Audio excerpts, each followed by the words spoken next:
አንዳንድ ጎሳዎች በራሳቸው ሕግና ስርዓት ነው የሚኖሩት።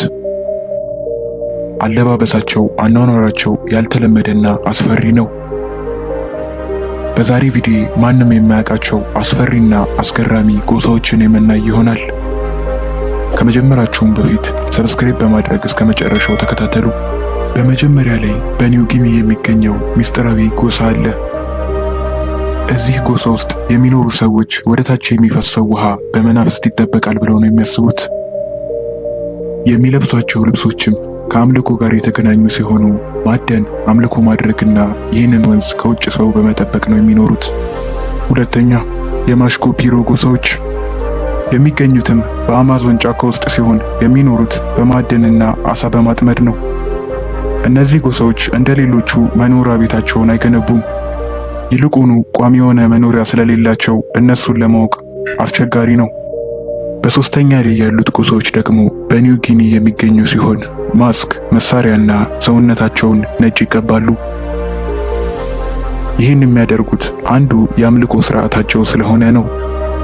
ይህም ጎሳ በመጀመሪያ የተፈጠረው ጠላቶቻቸውን ካለምንም ጦርነት በማስፈራራት ለማባረር ነው።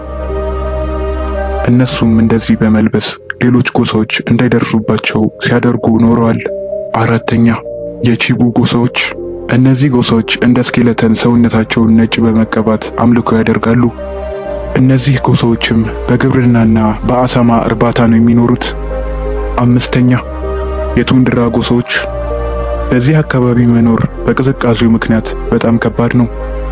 የዚህ አካባቢ ጎሳዎችም ወፍራም ልብሶችንና ጫማዎችን በመልበስ ራሳቸውን ከቅዝቃዜ ይከላከላሉ። ኑሯቸውም በከብት እርባታና በሌሎች ስራዎች ኑሯቸውን ይኖራሉ። የሚናገሩትም በጣም ብዙ ዘመናት የቆየ ቋንቋ ሲሆን በዚህ ቅዝቃዜ ለመኖር ብዙ መንገዶችን ይጠቀማሉ። በመጨረሻ ላይ ደግሞ የአዋ ጎሳዎች ይገኛሉ። እነዚህ ጎሳዎች የሚኖሩት በምስራቅ ብራዚል ሲሆን የጫካው ጠባቂዎች በመባል ይታወቃሉ።